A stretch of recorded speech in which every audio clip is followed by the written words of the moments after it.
Amém, glória a Deus. Projeto Sola Escritura, né? Projeto que tem a finalidade de levar somente as Escrituras, somente a palavra de Deus, amém?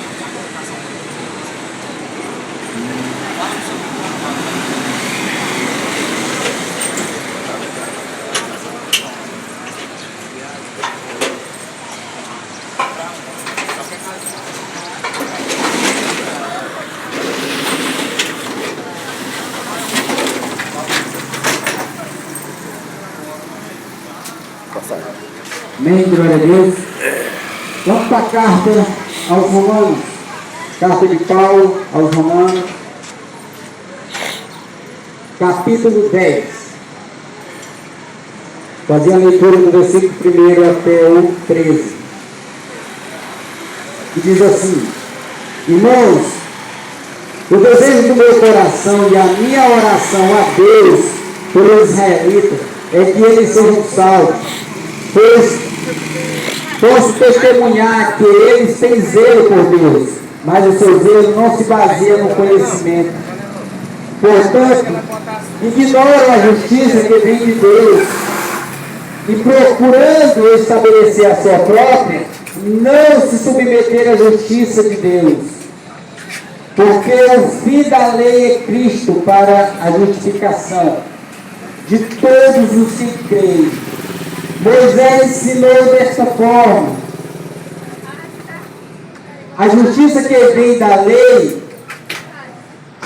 o homem que fizer essas coisas viverá por meio dela.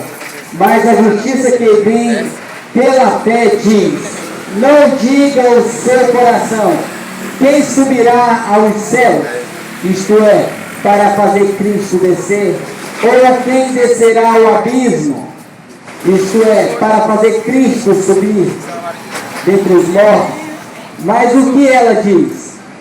A palavra está perto de você, está em sua boca e em seu coração. Isto é, a palavra da fé que estamos proclamando. Se você confessar com a sua boca que Jesus é Senhor e credes em seu coração que Deus o ressuscitou dentre os mortos, será salvo, pois com o coração se crê para a justiça, e com a boca se confessa para a salvação. Como diz a Escritura, todo que nele confia jamais será envergonhado. Não há distinção, não há diferença entre judeu e gentio, pois o mesmo Senhor é Senhor de todos e abençoa ricamente a todos que o invocam. Porque todo aquele que invocar o nome do Senhor será salvo. Amém? Glória a Deus. Sabemos que quem escreveu essa carta foi o apóstolo Paulo. As cartas ao Romano, ela tinha uma finalidade. Era de convencer os romanos a contribuir com Paulo na sua obra missionária. Paulo tinha o objetivo, que era pregar a palavra de Deus também na Espanha. E para isso ele precisava de recursos para chegar até a Espanha. Porque até então era um lugar onde não tinha sido pregada a palavra de Deus. Então o apóstolo Paulo, buscando a ajuda dos irmãos de Roma, ele escreve essa carta. E o apóstolo Paulo ainda não tinha visitado essa igreja, pois ele ainda não tinha estado em Roma. E nessa carta, o apóstolo Paulo vai demonstrar o seu sentimento contra os seus compatriotas. Ele vai dizer assim, versículo 1: Irmãos, o desejo do meu coração e as minhas orações a Deus pelos israelitas é que eles sejam salvos.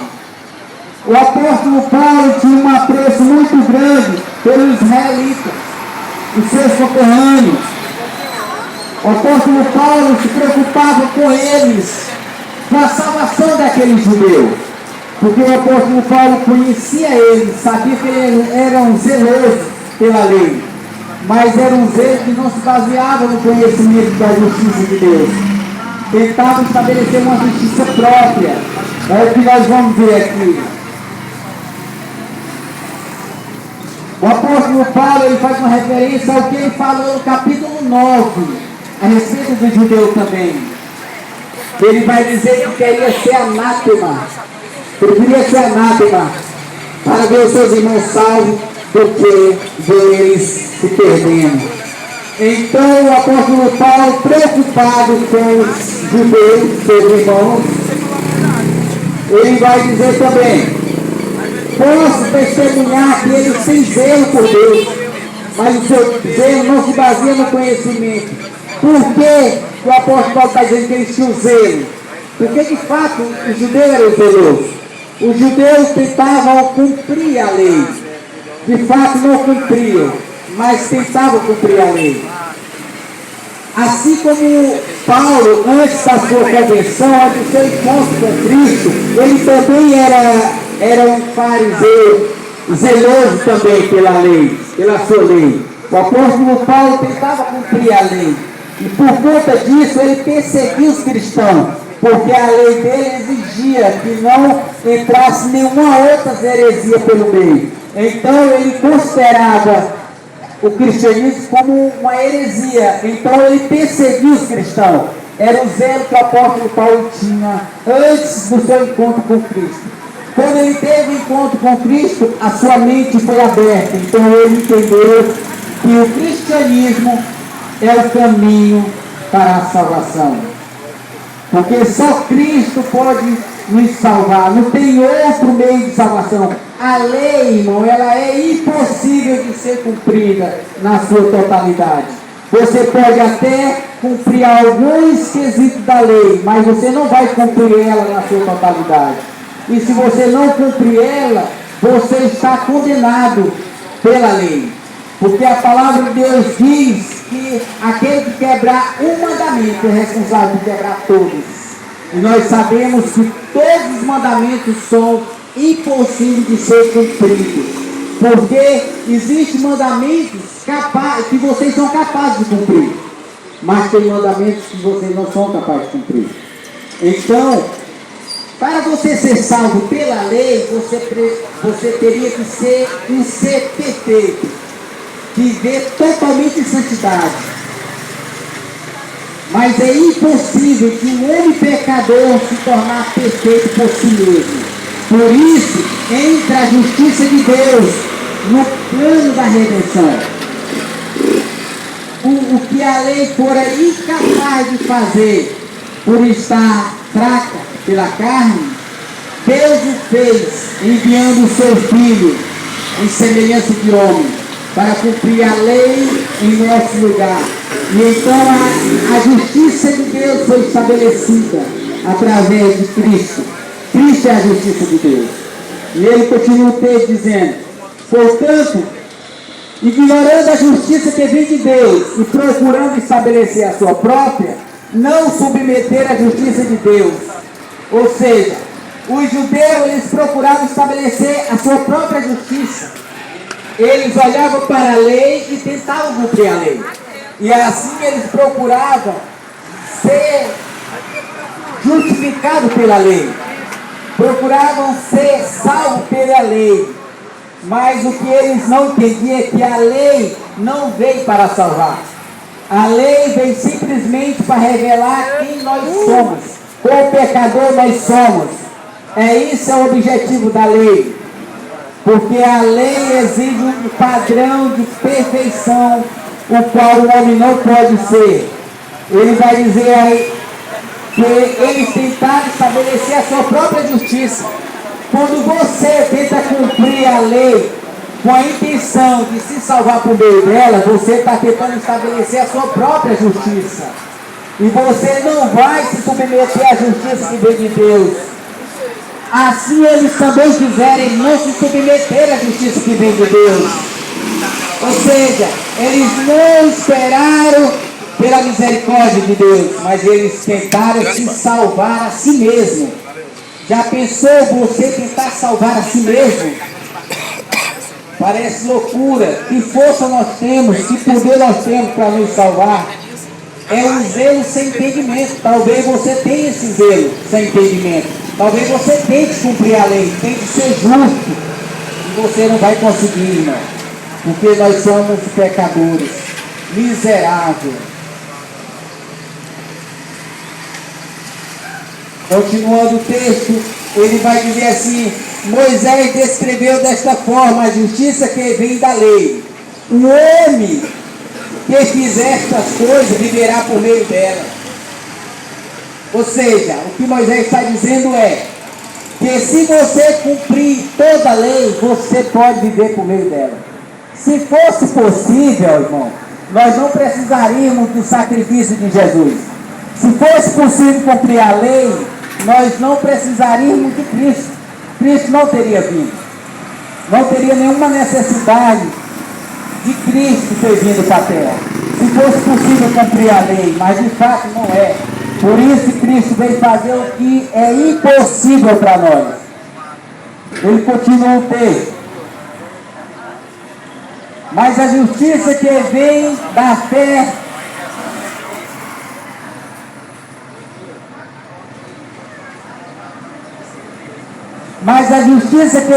fé diz: não diga em seu coração, quem subirá ao céu, isso é, para fazer Cristo descer, ou quem descerá ao abismo, isso é, para fazer Cristo subir. Mas o que ela diz: a palavra está perto de você, está em sua boca e em seu coração. A palavra da fé que estamos proclamando. Ou seja, a justiça que vem da fé, irmão, ela não nos conduz a subir ao céu para buscar Cristo no céu, ou descer ao abismo para buscar Cristo no abismo. Porque a justiça que vem da fé, ela diz que a palavra está sendo pregada, a palavra está perto de nós, a palavra está em nossos lábios, está em nosso coração. Ou seja, Cristo não precisa descer em carne humana mais para nós poder crer nele, nem descer do céu e nem subir do abismo. Mas Cristo está em nosso meio através da sua palavra. A palavra é o próprio Cristo, é o próprio Salvador. Ele está em nossos lábios e em nossos ouvidos através da palavra, a mensagem. Se você quer ver Cristo, irmão, ouça a mensagem atentamente, procure compreender ela, e então você verá Cristo, e então você pode crer através da mensagem, irmão. Creia, pois a mensagem é a mensagem de Cristo. Nós não pregamos uma mensagem nossa, nós pregamos a palavra de Cristo, o qual é o ensinamento de Cristo para nós, nossos dias, irmão. Não espere, irmão, que Cristo venha novamente em carne para poder você crer nele. Não espere que ele venha novamente, porque não vai acontecer mais isso de ele vir em forma de carne para habitar em nosso meio. Se você for depender de ver ele novamente para crer, você não vai crer, irmão, porque ele não vai mais vir. Quando ele vier em sua glória, não vai ser mais como Salvador, vai ser como um juiz para julgar o mundo. E então nesse tempo não haverá mais como você crer, não haverá mais tempo para arrependimento. O tempo é agora. A justiça de Deus está sendo pregada todas as segundas-feiras aqui e em muitos outros lugares. Está sendo pregada a justiça de Deus, que é Cristo, irmão. Cristo é a justiça de Deus.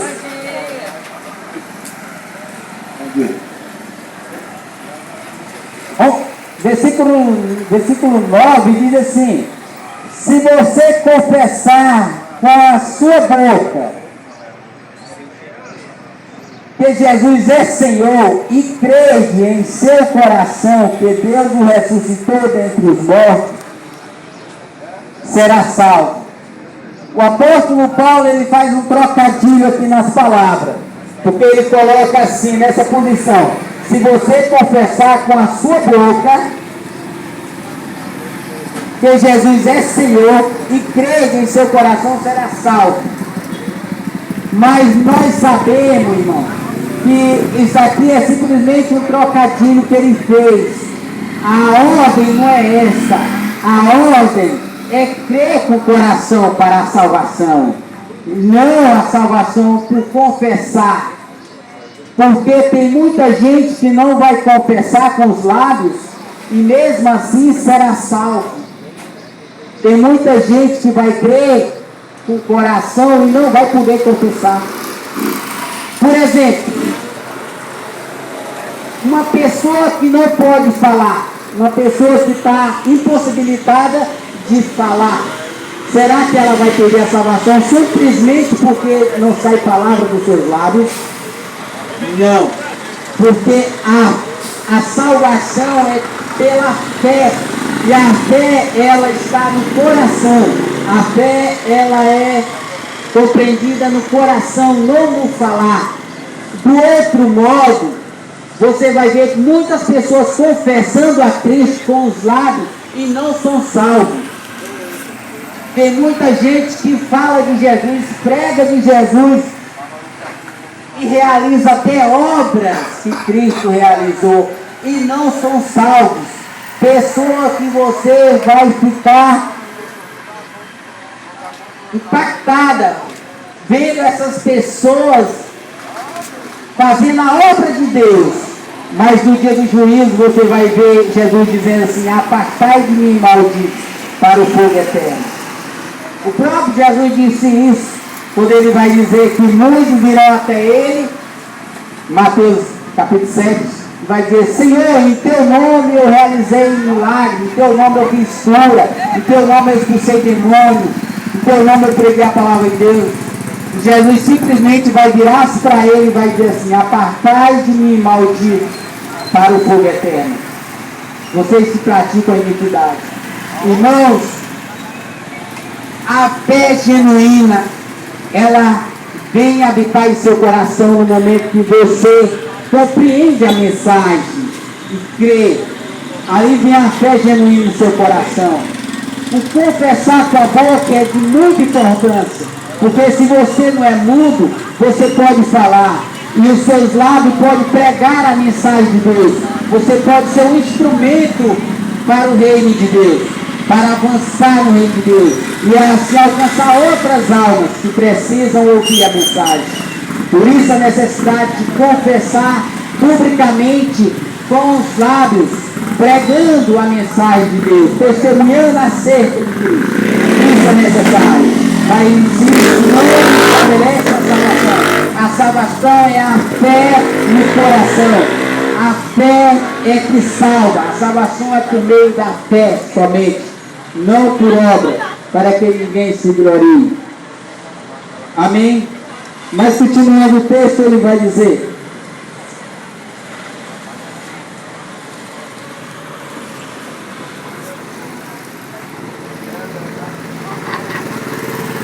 vou continuar no versículo 11.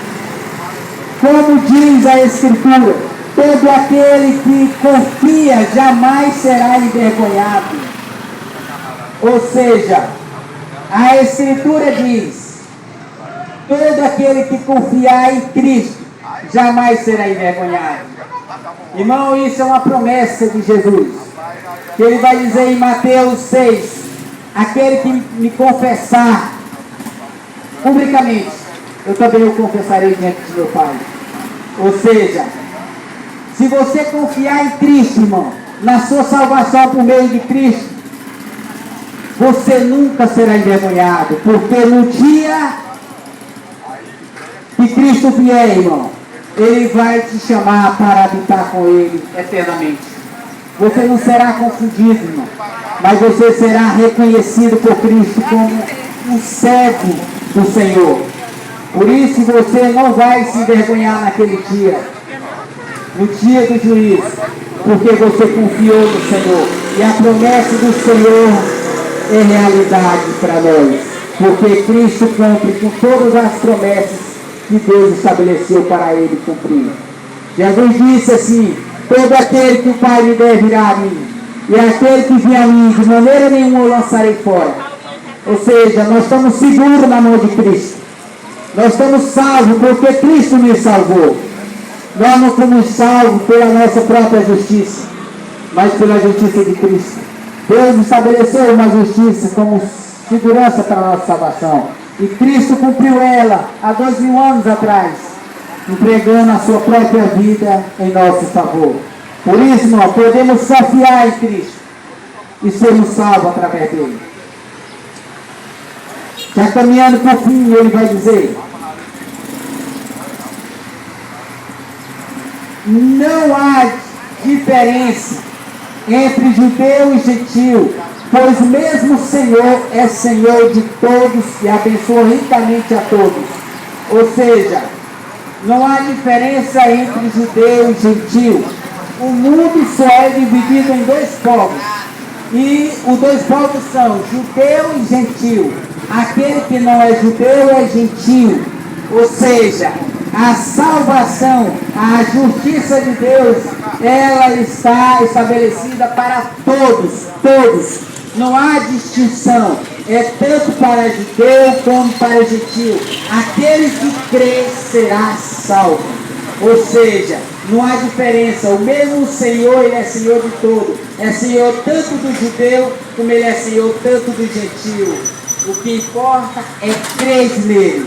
A partir do momento que você crê, você é salvo. Independente se você mora no Brasil ou lá em Israel.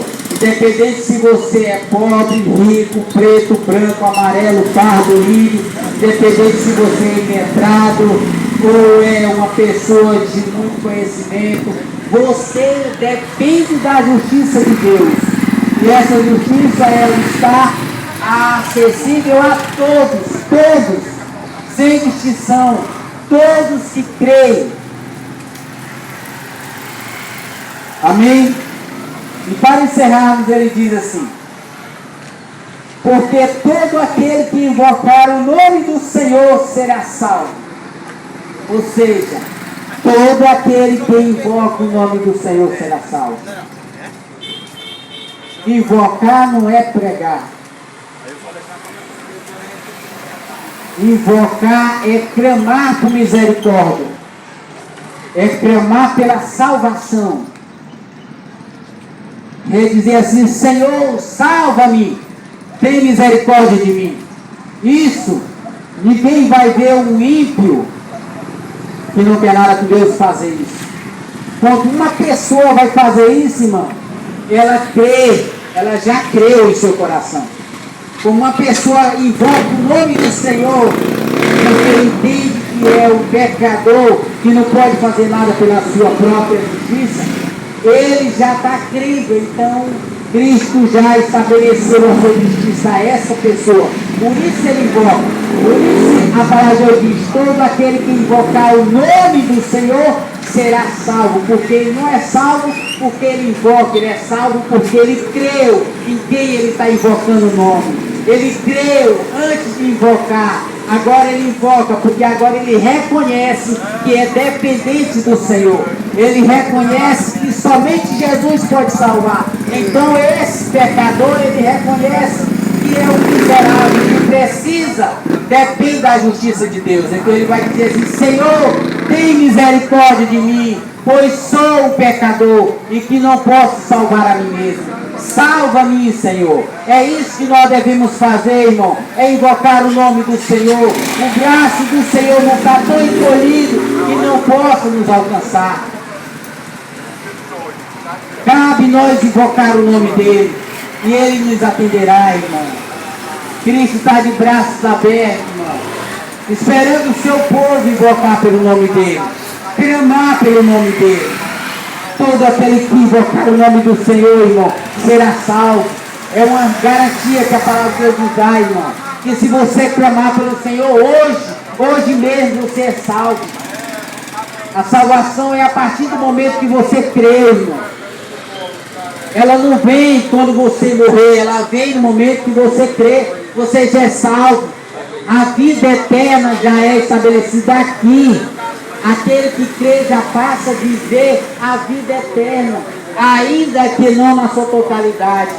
Mas ele não morrerá mais, mas ele passará dessa vida para outra. Cristo disse: aquele que crê em mim não morrerá, mas já passou da morte para a vida. A partir do momento que você crê, irmão, você já passa a participar da vida eterna com Cristo. Amém? E essa mensagem foi aplicada no coração de cada um. Como um agrilhão, irmão, te incomodando todos os dias para que você olhe para Cristo, te despertando para a palavra de Deus. Que o Senhor nos ajude. Em nome de Jesus. Queira lá.